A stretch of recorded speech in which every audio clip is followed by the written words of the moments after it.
All right, welcome back to the Fit40 Podcast. We have an awesome guest with us today. We got Chris Bealhan in the house. He is the head coach for Conquer Fitness and Nutrition. He is the co-host of the Chasing Fitness podcast, and he helps women 35 plus conquer their goals without restriction, which leads to food freedom and better health. So we're going to be talking about a lot of awesome topics. We got a few lined up that I'm particularly psyched to get into. But before we do, Chris, welcome to the show. Appreciate you, Brian. I'm excited about that. Just being here. I don't get to do a lot of guest podcasts, so this is great. I think we're Yeah. up to like heck almost 400 podcasts now on the other one, but I'm like, I haven't been a guest very often, so love Yeah. it. I'm happy to have you. And I thought I've had you at some point. And I looked at the Spotify search. I'm like, Chris Bealhan. Nope. Shit. How have I not had him on? I We mean, should just do like two in a row this week and call it good. we really should, or just mic ourselves up at Real Coaches Summit. That'll be enough for a podcast. Right. I still don't know if I'm going. I might. I'm still debating. I'm pushing hard. I'm like, I need to go. I'm sure you But need a break. Need a uh, break. it's a And what a fun better time, break than Vegas. right? But we also got Lucas at the end of the year too. He's doing the Bigger Ground Fitness Summit, so that'll be fun. Okay. Not Yeah. been to that one yet either. Yeah. And for everybody listening that has no idea what we're talking about, these are fitness conferences. So just one of those green flags I always point out, if you are working with a coach or you're considering a coach, see if they go to any conferences, because my God, the coaches that do stick out like sore thumbs with how good they are and how well versed they are in the knowledge and how up to date they are. They don't just get a certification and call it a day. So true. I Yep. feel like what makes good coaches is the continuing education. Yep, exactly. If you're not dumping thousands of dollars to get better, then you're just stealing people's money, in my opinion. It's good plan there. I don't think it needs to be thousands of dollars, but hey, we pay to play. Yep. All right. Anywho, let's get into it. So I know, being that you guys coach a lot of people and a lot of women over that 35 mark, you guys probably run into very similar issues, things that hold people back. That once you remove that like boundary or coach them how to get over it, it's like, okay, we just made the whole process so much simpler. So what are some things that stand out to you where you're like, man, we always seem to field this issue? Yeah, I think there's a big difference between 35 and 40. That 5 years right there. It Make or makes break, everything. man. Yeah. Um, I would say, you know, I tell people that the macros and the workouts, like I can train a monkey to do all that stuff, right? Like it's the simple, it's easy. That That should part's be the simple. easy part. It should be, right? It's really the mindset that is the biggest adversities that we're conquering. No pun intended with Conquer Fitness Nutrition, but Hey, that we, now, like that Leonardo DiCaprio meme. How about he said it? yeah, yeah. You know, I would say probably some of the biggest turns and the biggest thing, that aha moment, as I call it, where it's like you see the flip of the switch with somebody. I love that as a coach when it's like you just see somebody just completely turn their lifestyle around and they're just starting to get it. It comes usually after like just achieving like overcoming all or nothing mindset or a perfectionist kind of mindset. The first like 30 to 45 days I feel like are really crucial of our program just to get the foundation down. But after that, it's really breaking down, their schedule. It's breaking down, okay, how can we integrate this into your life, right? And I'm sure you've probably seen this with your own clients. Like once you establish the foundation of macros and they start to get consistent. It's kind of how our program works. Is like I just want you to get consistent first, but before we expect fat loss. I explain it to people like this. Like if you come to me and you're like, Chris, my energy sucks. I haven't worked out in years. My steps are at 3,000. I'm having all this hunger and these cravings. Oh, and my relationship with food is trash. And I'm like, sweet, let's put you right into a fat loss phase. That makes no sense, right? Like, let's get consistent with those things first. Usually it takes like 45 days. And then I think the biggest turn comes like once you start to actually get them to see that this is possible, like for their schedule. Because I think a lot of people when they start, they're like, I don't think I can do all of this. But I framed it with to Coach Chase one time, as you know, and I was like, I feel like I'm like a control officer, and I've got my big headset on, and I'm just up here turning knobs. Like, all right, protein knob, we're gonna turn that one up a little bit. The steps knob, and we're just like turning knobs as coaches. It doesn't happen overnight, and so that's what I think, is like the big turning point is them seeing that this is possible, and it. I think if we do this right, it doesn't happen like it feels like it happens overnight in a sense, but it's like slowly, gradually building for like 60 to 90 days. And the next thing you know, you went from 3,000 to 7,000 steps. You went from like 60 to 100 grams of 120 grams of protein, and so on and so forth. But I would probably to summarize your question, it would be integrating this really into their lifestyle. Yeah. And notice how you just pretty much like reference the basics, which is let's get our calories under control. Let's make sure we're walking enough. Let's make sure we're doing all these basic things. Whereas so many people don't value those and then fall into the shiny object syndrome. It's like, what's this special super duper awesome thing that I'm missing? Yeah, And 100%. I know that we touched on it. I had it way down the list, but it just found its way in at this point. I know one of the things that we touched on before I hit record was peptides, because these are like a big hot topic thing now, and I'm sure people listening have probably seen advertisements or seen influencers pushing these peptides, promising the world like the fat burners used to, like all these other things used to. Like, what are you seeing with that? And like, have people been asking in your client community and things like that? Yeah, we've had a few clients be asking like, what are these peptides hearing about? And this goes for everything, right? Like, oh, well, like how's cortisol affecting? I'm here seeing a lot about cortisol. I'm seeing a lot about inflammation, and the effects of that. Or I'm seeing, GLP-1. We just did a huge thing for our community because like we like to talk about these things so our clients aren't getting that shiny object syndrome. But at the end of the day, the way I put it to my clients is like, hey, if you're checking all the boxes of the basics, like your strength training, your food qualities at 80/20, your food quality is pretty dang good. You're staying within your calories, you're hitting your steps, you're doing all the things that you know you should be doing. Okay, then we can maybe entertain some of this stuff. But if we're not in our like, what good is that going to do? Yet you're going out and you're taking these peptides to help with inflammation, or you're taking these to help regulate your appetite or what have you. There's so many different peptides out there to improve. And, I'm going to use inflammation as an example, but yet you're going out and you're eating like trash and you're going out to eat 5 times a week. Like, let's take care of I'm just big on like, let's get to the root of the problem because I'm big on sustainable fat loss, as I know you are as well. Like, if we're going to do this the right way, let's get to the root cause of this. Yeah, exactly. And let's be honest, the if somebody doesn't have those things down, the common human thing to do is, oh, I just need to take more. Because then if I take more, I'll get better results.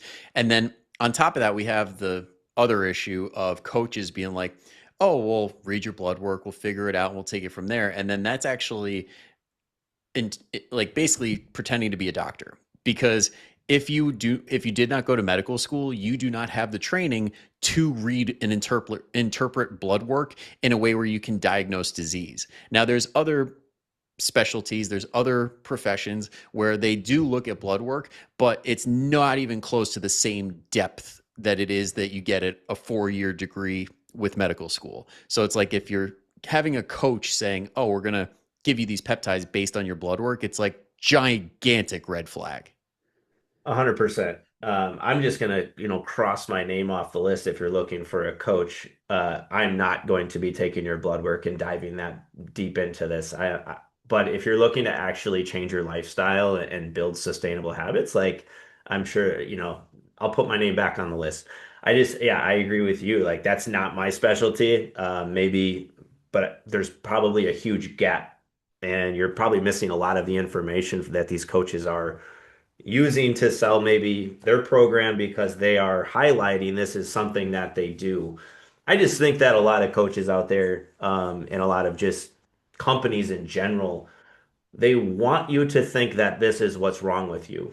So you Yeah. buy their product, right? Like it's the whole and you see this when you know, if you're following a coach for a while and they're constantly going from like, no, it's your cortisol, it's this, it's peptides. They're chasing their tail. They're trying to just find something. They're trying to find their niche. I'm just always going to be about the basics. I'm going to take a holistic approach and tell you you need to build muscle, you need to start moving more, and you need to just stop eating like an asshole. I hope it's okay that I say that. Totally fine here. Okay. Um, yeah, and I know like since I've taken a bit of a step back from the online stuff and done more in person, it's like you start to realize that the people who are online, most of them with these big followings and like attracting a lot of people, they have to create the thing that gets those people to be like, oh, they're different, or oh, I should go to them instead of everybody else. So they create these problems, magnify them, and make it seem like everybody's got it so that everybody's a client. Yeah. And it You doesn't play off or it doesn't paint an honest picture for the people that just want help.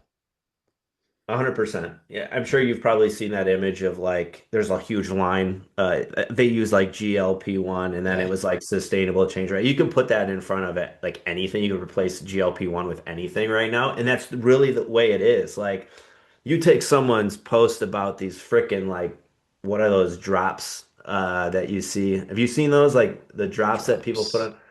on? No? Okay, maybe I'm that's just too my far removed.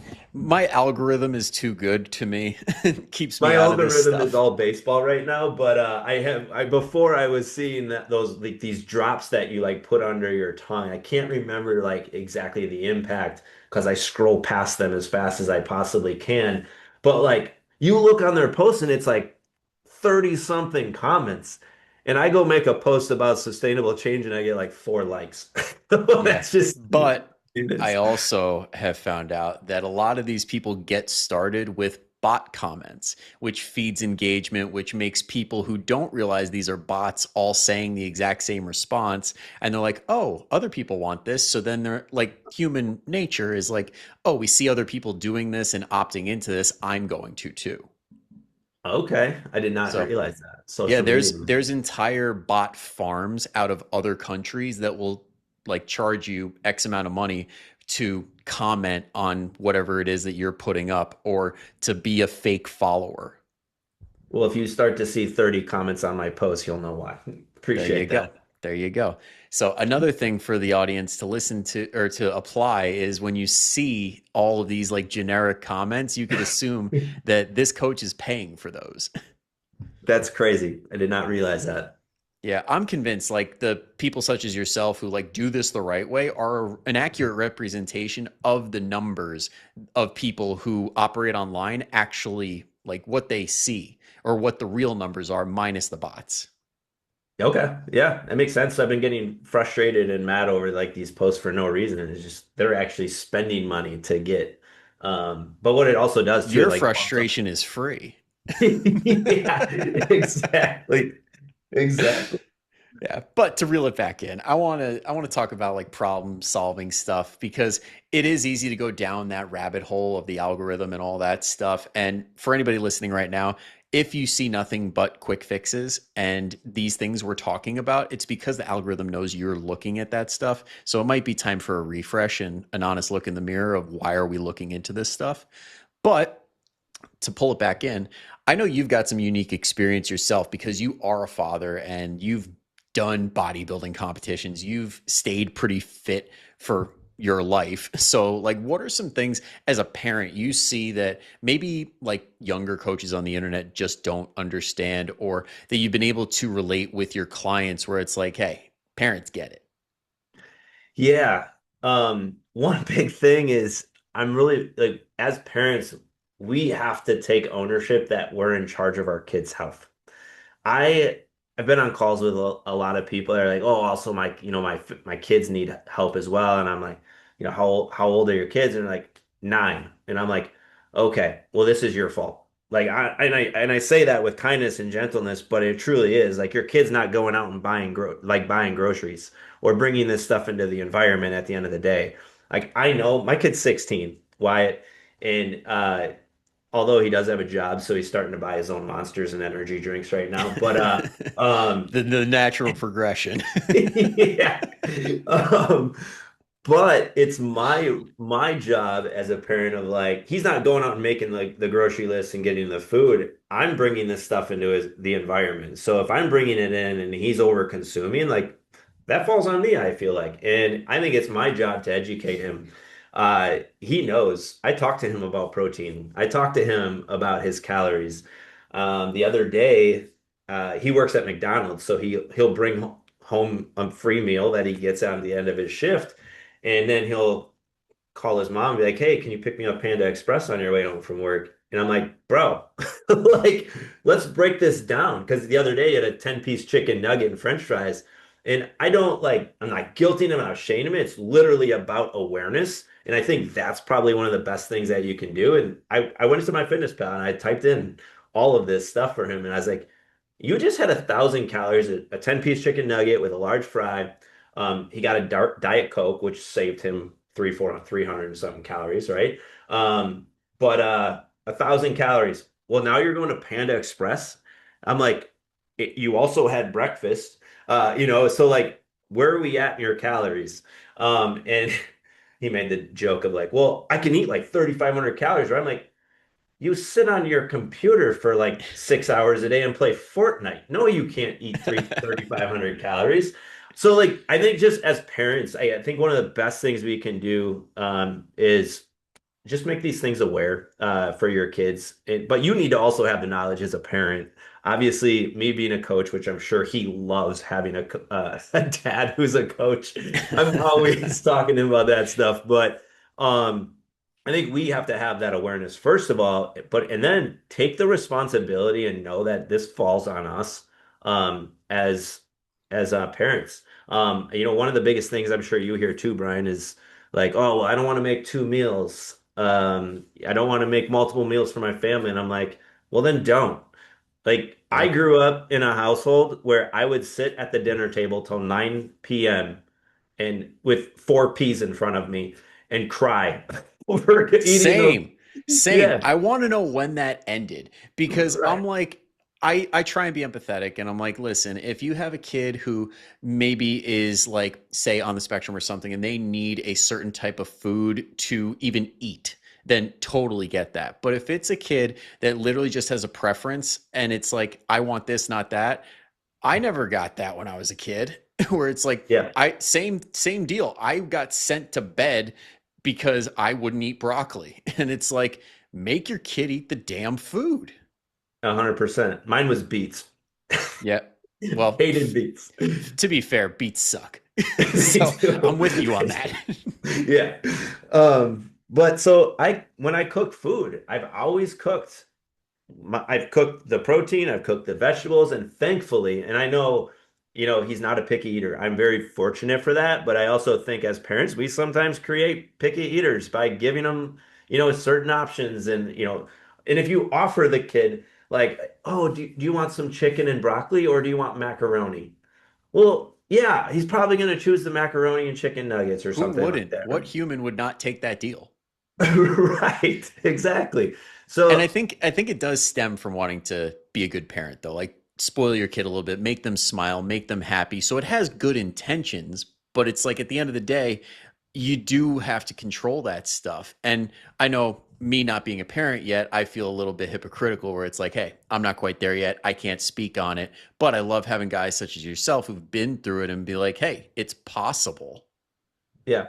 And don't get me wrong, like I'll take him to McDonald's occasionally. Like, but the other, I'd say 60-70% of his meals are this morning I made him 3 eggs and some toast. Tonight we're having some rice, we're having chicken, and we're having veggies. But this weekend, we're gonna go out to eat, and we're probably gonna get a pizza and watch some college basketball. His favorite team and my favorite team's playing. So like, there's a balance to this, and I think it's important to teach your kids both. Like, you obviously don't want to go like restrictive, because Mhm. I think that can have a negative Well, outcome then as you end well. up like with the Weight Watchers generation of these kids who grew up and their parents put them on Weight Watchers or Jenny Craig. Yep, 100%. Yep. And another thing I was going to mention too is just with an environment. Um, I don't keep things in my house. One, for my own, like I like to try to stay somewhat Oh, trim. I I'm, want to be, I'm with you. My fiance yeah, hates it, but I'm like, I can't. yeah, yeah. Like if you put a gallon of ice cream in my fridge, like I'm smashing it. So I want to be like 50. I'm 41. I want to be 50 with abs, dude. Like that's my goal. So I don't keep these things in my environment. I know what I can bring and what I can't. I can't bring cookies in my environment, and I can't bring ice cream in my environment. Those two things. And so Good if I want choices. them, I go get them. I've live in a town of 580 people. We have a Dollar General and it's about 7 minutes away. I have to go up there to get them if I want them. It's like, how bad do I want them? Some nights I want them really bad, and I'm making that 7 minute drive. But At that it's point, make it's a it craving worth satisfying. right. Yes, yeah, but don't make it so accessible to yourself. And I do the same things with clients. There's moments where you need to just say no and not have those things in your environment. It's not forever. Eventually we'll get to that point, but you're not there yet. You don't have that self-control yet. So it's been like 30 years of my life I haven't had self-control over ice cream. So Yeah. And this brings up a good conversation like with environment because I've touched on this a few times with people and I kind of dig at discipline a little bit. I'm like every person you see glorifying discipline on social media or maybe it's somebody you know in your personal life and they're like they're just super disciplined. They're just super disciplined. It's like look at their environment. It's probably a lot like what you just described, where it's like their chances of falling off and doing things that don't line up with their goals are so small because they created an environment that supports it. yep. They don't have to exercise that discipline very often, just Yeah. because they're not putting themselves in situations like that. There's no need for willpower because it's not even being challenged. Right, Yeah. 100%. Another great thing to do, we talked a little bit about this before, but I was in the military. A great thing to do. I had to live off MREs before. I've had to eat the same Oh, thing. oh. Like, so, maybe go to the army for a couple of years, be able to eat how boring that is, and learn some discipline there. But yeah, I mean, I get like as well my competitive background too. I had a coach write me out a meal plan, and I stuck to that for 6 months. I literally could reiterate right now exactly what I had. 6 meals a day, exactly what they were. I had to eat 18 eggs a day. 18 eggs a day. Um, And you've got that client that's like, well, I feel like it's too much to eat more than two. And you're like, motherfucker. yeah. Yeah. So I think like that upbringing has also kind of helped me eat just meals on repeat, eat the boring stuff and do the boring stuff. But anyone can do it. They really can. You have it in you. And even just saying like the things that we were talking a little bit about before, like you don't have to like try harder or like need any it's literally just doing a lot of the boring shit that you don't want to do. Yeah. Yeah. Seriously. And it just comes down to stacking it up day after day and proving that you can. Like, and Yeah. I also had a little note here. I don't want to skip over it. How you were saying like the MREs and the eggs and stuff.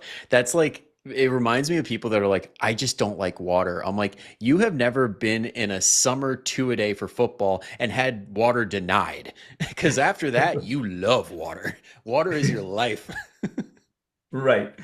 Yeah, and that's a great point. We did recently a training on discipline or resiliency for our clients on Monday night, and man, I think like we need to build that up as coaches as well in our clients. Like you need to just it's a muscle at the end of the day, and I feel like certain people's upbringing 2 a days in football, right? You've had to exercise a lot of resiliency in your life. Like obviously being in the military, like I've had to do that as well. And I don't want to, this to come out wrong, but I feel like we're kind of in this weak society where like there isn't it. We just go the easy route, the convenient route. And it's like we need to build up some resilience in our life, in my opinion. Yeah.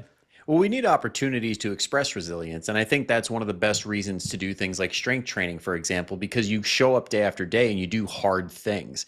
And I know one of the things I keep hearing on repeat is like, we can do hard things. And I'm like, keep saying it because you guys are proving it. You can do hard things. And just that mindset of, oh, I can get through this is super powerful because if you have never done it before, why would you think that? Yeah. Well, if you're constantly taking the exit the moment that life gets hard, you're rewiring your brain of like, soon as this gets difficult, soon as little Johnny gets sick, soon as work gets heavy, I just quit. Like, that's not a good pattern and a habit to get into. And the only way you're going to build resiliency is push past that. Yeah. And so, even I was obviously doing this training for my clients, like, dude, the moment that things get difficult, it's reaching out to us and being like, hey, this is heavy right now. What can I do? Because the more we push through those moments, the more resilience you're expressing, it's gonna get that muscle is gonna get stronger, and we're gonna stop feeling like you're taking 4 steps forward and 4 steps back all the time. Yeah. And I know a mindset that I know has served me very well that I've seen resilient clients embody is somebody has gone through this at some point and gotten through it. Like just putting it in that perspective where it's like somebody's done it, why not me? Like can give you that confidence a little bit of like, hey, this is possible. Like I literally just had a client lose her father and I like any person would buckle and just crumble and be like, I just need to grieve for X amount of time. She reaches out and says, this is going to be an off week. And I'm like, the fact that you're just even showing up and working out is insane right now. If my dad passed, I'd be a mess. But Mhm. here she is saying, I really value what we're doing right now and I want to keep showing up. So I'm going to continue doing these things.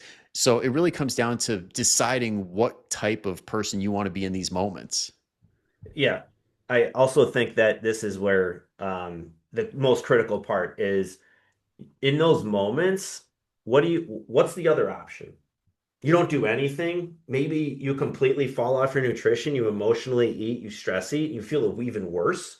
Or what I told my client, she was going through a breakup and she was actually meeting up with her ex to like get her stuff back. And she's like, this is going to be such a emotional toll on me. I was like, you're going to leave there and you're going to the freaking gym.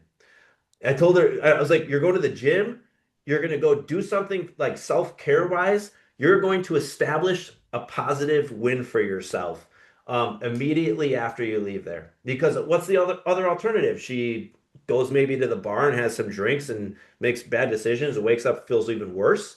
Like we need to establish a win in those situations. And the client that you just mentioned, like even maybe it's not the gym, maybe it's going on a walk and I don't know, maybe looking at pictures of you and your father, together, or listening to a podcast, listening to music that you guys used to listen to, right? Like, do something positive for yourself. Otherwise, there's a song that I referenced to this client. I said, if you're going through hell, you keep on go. If you're going through hell, keep on going. It's by Rodney Atkins. It's a country song. If you listen to country, and I think that's so true. Like if you're going through hell, keep on going. Eventually you get through, but we stay stuck. We hit pause. We kind of just like linger in that, and it's worse. Go do something for yourself. Yeah, because it definitely helps nipping in the bud because it only gets harder when you make that decision over and over again to wallow, to sit in it, to be in those feelings. Because I know personally, I've been there too, where it's like I found out my dad had cancer and I basically just ate like shit, did nothing for a week or two, and then eventually you hit a point where you're like, fuck this, and then you end up having like the best lift of your life because you've got all these emotions and you can put it into some weights and it's like, I wish I did this a week or two ago because it probably would have served me better. Yeah. I want to preface this too because don't get me wrong. Be in your emotions. I'm not saying that at all. No, you got to Like, feel them. If you avoid them, that's a whole other can of worms. right. Yes. Like be in them, sit in them, mourn take your time. But doing that for like maybe a day, right? And then get right back to it, and do something for yourself. But like this whole like week turns into 2, 3, 4 weeks. that's where things will, can get a little bit messy.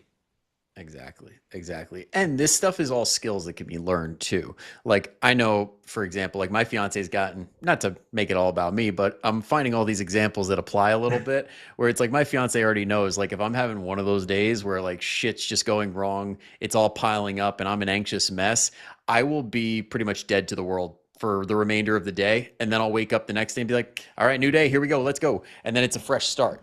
So it's like that's a muscle that you can work on and build over time, assuming that we don't have any like clinical levels of depression or anxiety going on. Like if we're somewhat in control, then it's possible to learn that.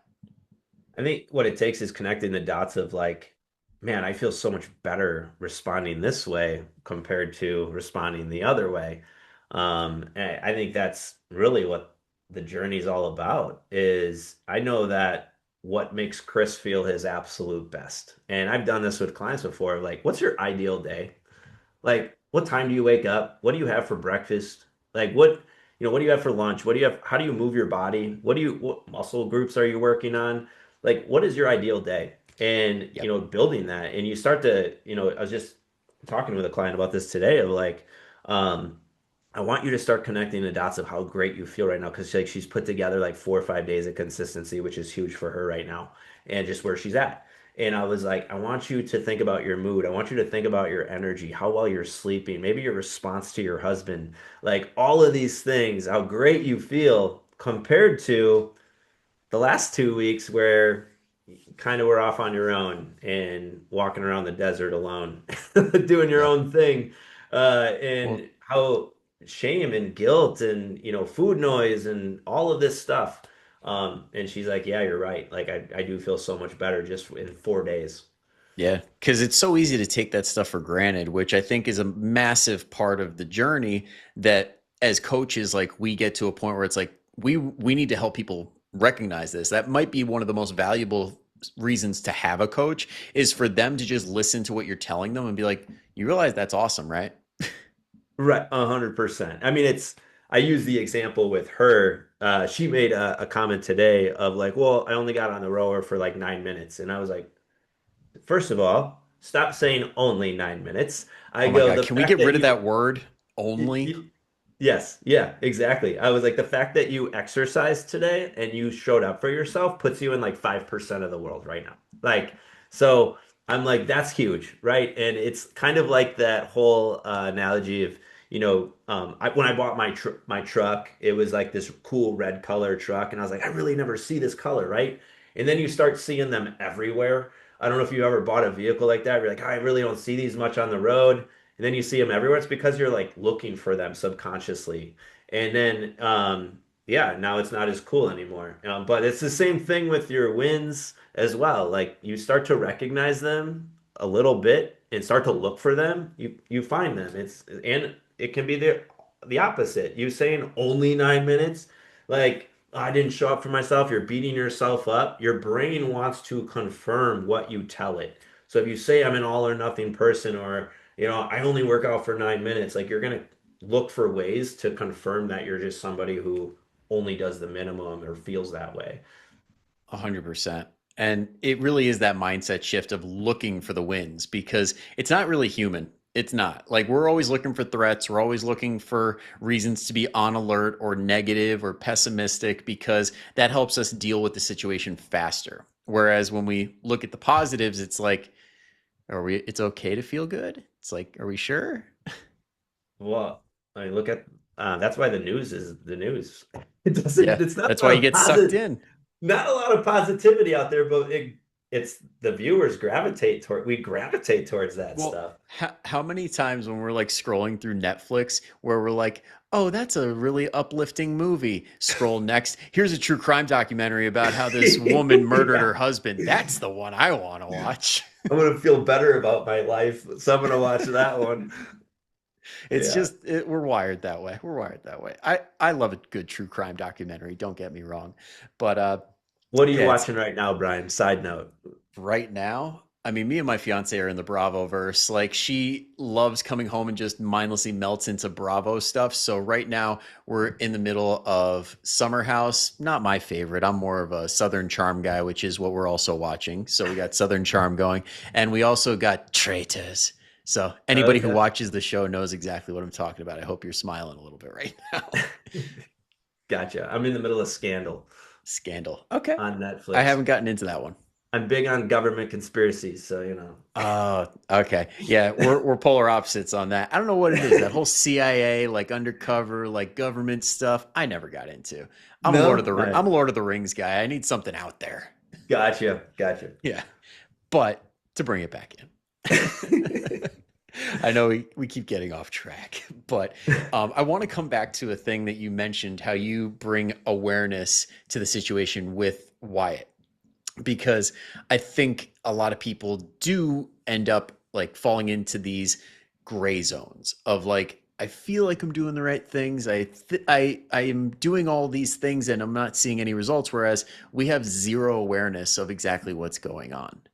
And I think that counting calories, counting macros gets a bad name because it's like, oh, it's obsessive and it's this and it's that. Whereas it's like just data at the end of the day. So, how do you like to bring awareness to the situation? Like, what are these metrics that you're like, listen, it's clear as day right here. Like, let's just look at these. Yeah. You mean in terms of like with Wyatt or just in general Just of client? anybody, clients too, Yeah. because I think if we can get out of that woo woo, like I'm doing these things and instead just saying these are my numbers, like it's so much easier to make the right decisions. Yeah. I think everything's how it's viewed, right? Like if you view, counting your macros as a negative and you're like, oh, I hate counting this, like it's stupid, I don't want to do it. Well, then yeah, you're right. You don't, it is stupid. Like if you view it that way, then yeah, maybe is it for you, it is. But for somebody else, that's like the greatest tool in the world that's putting them in the best health that they've ever been in. So I think it's just how it's viewed. Stop saying it's stupid and you don't want to do it. Because at the end of the day, like, what's the alternative? I'm big on counting macros. I currently don't. I've just been at maintenance for a while, and I know how to Same. intuitively eat around that. But like for my clients who have not tracked for a long period of time, and I'm just really big on that simply because, well, without it, you're really just guessing, in my opinion. And I've seen this before of clients that said like, no, I just want to take a break from tracking. I'm like, okay, we can definitely do that. Like there's ways to lose weight, obviously, without tracking your macros. But when you come back to me in 3 or 4 weeks and you're not happy with the progress you're seeing, you know what the first words out of my mouth is going to be? Well, we are you in a deficit? We need to start tracking. I need to see data to find out what's going on here. Because without me like seeing the data in front of me or your steps or the consistency of your workouts, I mean, it's so subjective. Yeah. Like, oh, I eat good, all right, healthy. That's really subjective because, well, Brian's healthy is probably a lot different than mine. And so on and so forth. So yeah, without data and view going back to like how you view it, if you're viewing it as the diet, then I think that's wrong. Like it's just a tool to help put you in a deficit. That's how I've always viewed any like keto or fasting or everything out there. It's a tool to put you into a deficit. Like, what tool do you want to use? Do you want to just eat nothing but protein and fats and never eat your favorite foods again because everyone's favorite foods is carbs? Or do you never want to have breakfast and you want to eat at 1 p.m. the rest of your life? Like, what tool are you going to use to put you into that deficit? I like macros just because, well, my clients like macros because they learn that they can still have an occasional chocolate bar, the pizza night with their family and the ice cream and they can do all of those kind of things. They prefer that. And that's awesome. That's a tool that they use. Yeah. And when we get away from, for example, like counting calories, counting macros, then you're more likely to fall into the stats, like the stats of people who end up way underestimating or overestimating, what is it? Underestimating the amount of calories they're eating. So like a lot of like studies that I'll reference is like that 31 to 61% when it comes to people assuming how much they're eating compared to how much they're actually eating. Like in metabolic ward studies, they're off. Like they usually are about 31 to 61% off. So if you're saying, oh, I'm eating 2,000 calories, you're probably eating 3,000. And without the awareness tools, you're more likely to end up in those categories. And then the more like the closer we are to being in that category of obese, the chances go up because there are people who underestimate their calories by up to 2,000 because we just don't know. There's no awareness there.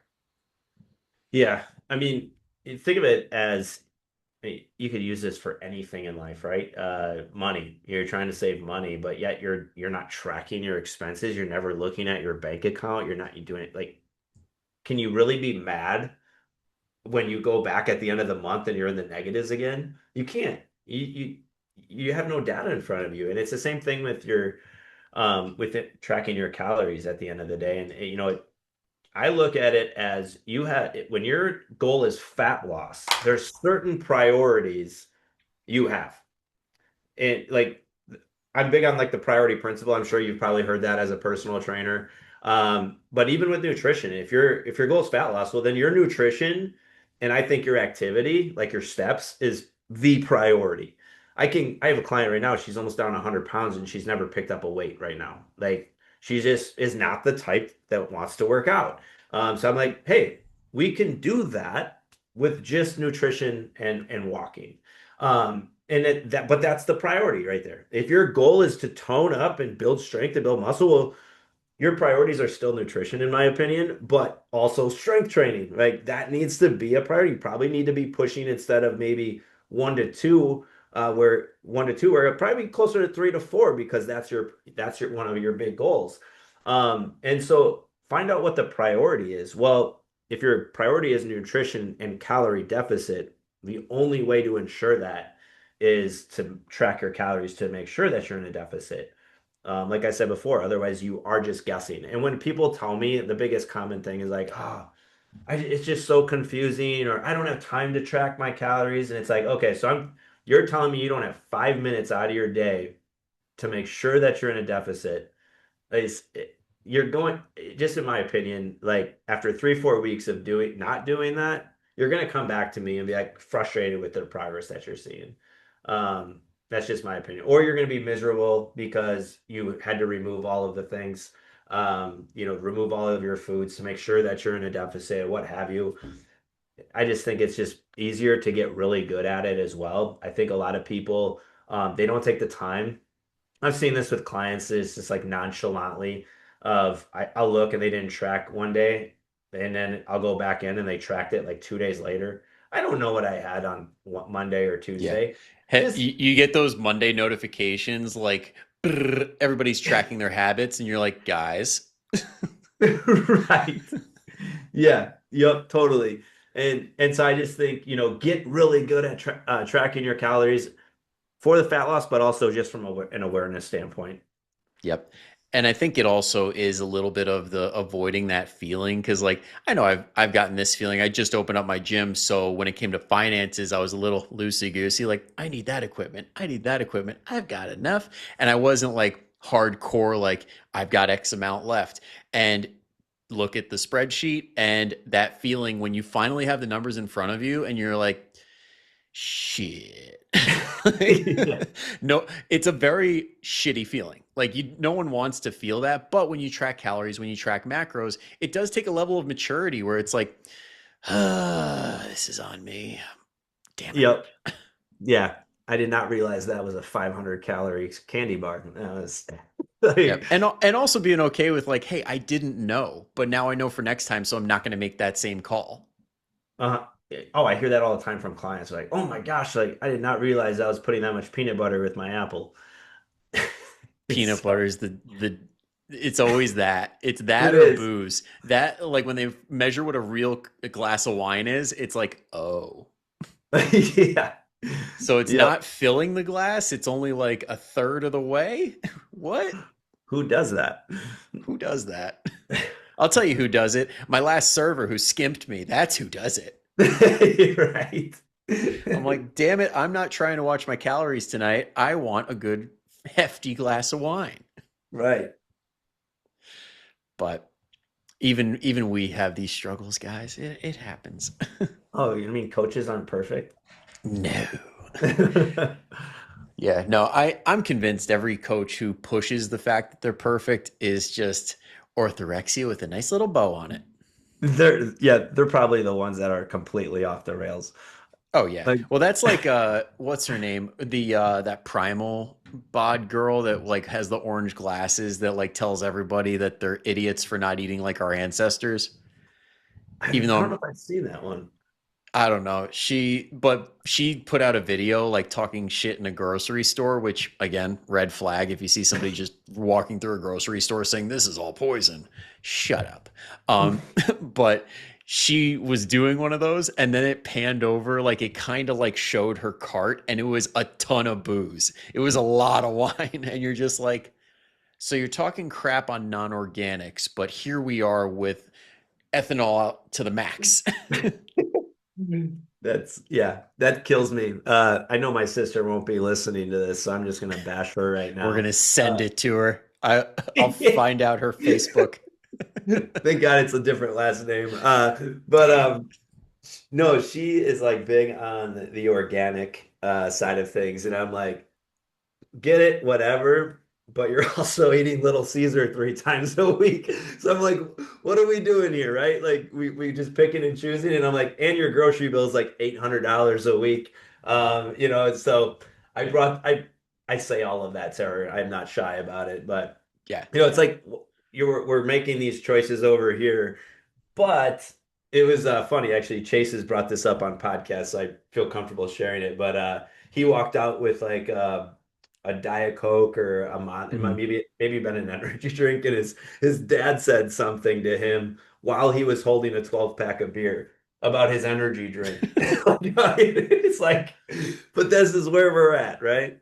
yep, yep. That's like I was at a local coffee shop and like someone was like giving their parents crap about eating or drinking a regular soda or I forget how it came up, but then I'm like, yeah, I mean you could always swap it for a diet soda if you want to save on the calories, and then they were like, well, that's even worse, and I'm like, do we go down this do we go down this path? Do we?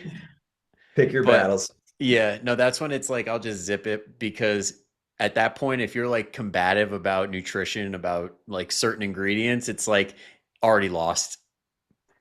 Like 100%. we just need to be a whole lot more like open to talking about these things because if you're in a camp and you're just like "Brr," like you're never gonna be able to learn anything. 100%.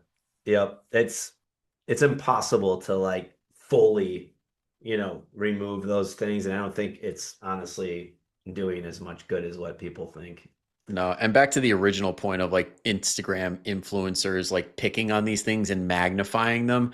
At the end of the day, most of this stuff that they demonize is going to go through your mouth and out your ass or out your other end.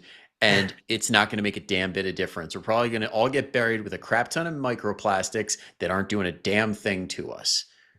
100%. I'll Yeah. I'll die on that hill. Like we don't have any concrete evidence that says this stuff is going to mess us up beyond repair. We know what the forever chemicals are. Yes, let's avoid those. We know what these certain things are that really do mess us up and worsen our health. Let's limit those. But let's not lose our minds in the process. 100%. Yeah. I mean, I just believe in that 80/20 rule. And, there's got to be a balance to this. We call it like the gray area, learning to just live in that gray area. But a lot of, I still see clients that have been working with me for like 6 months just still constantly like, still struggle with that. I'm like, I just had a conversation with a client recently about it. And I was just like, where's this, where does he feel like this is coming from? And she's like, I just really struggle with like, I want to stay within the lines. And, right now I have her at maintenance, not tracking.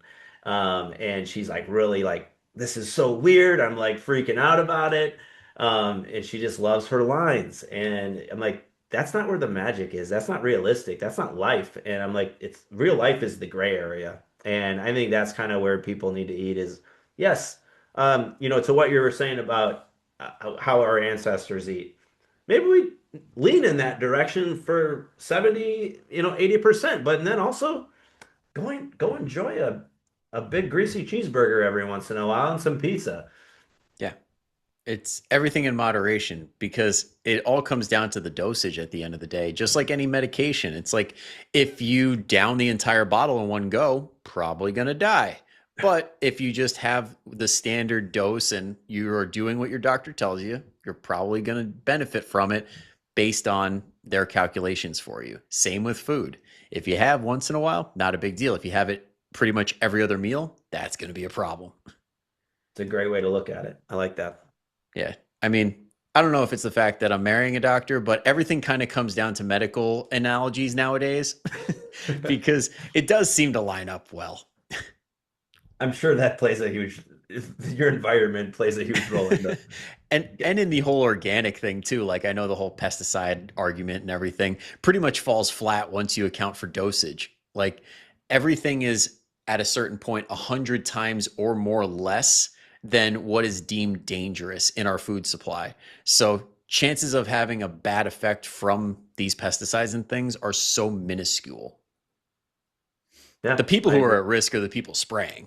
Like if you're a worker, that sucks to be you. But if we're Right. just eating it, then it's not us. 100%. No, I agree with And if that. and if you wash your veggies like you should, it's even less. I'm terrible about that. Terrible I about it. I'm a giant hypocrite too. I can't lie. No, no. I just told somebody the other day, I'm like, man, like, I feel like I need to start washing my veggies. Like the stuff I found, I was like, That's the that's stage fun. of life you're in. I really feel Yeah. like I need to wash my veggies. 41 years old, that's when you start washing your veggies, just so you guys know.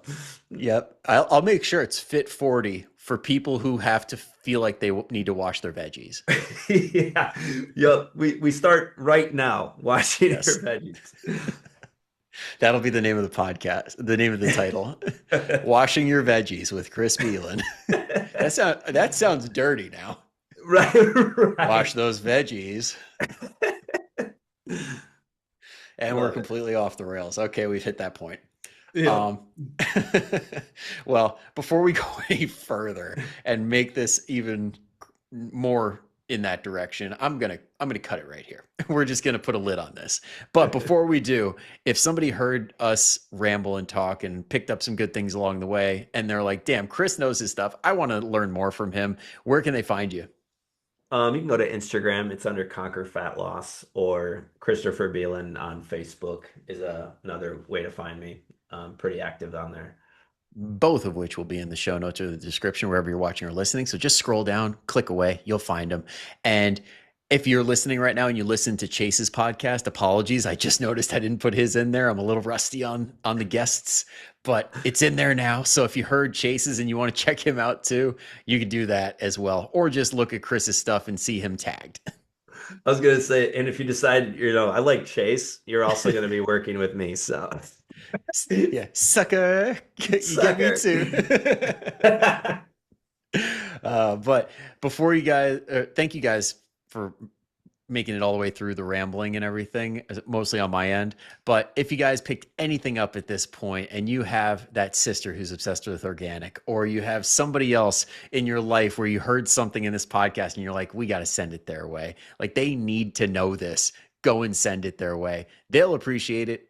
And so will we. All right. So again, thank you guys. I'll see you next time. But until then, go kick some ass. Bye bye.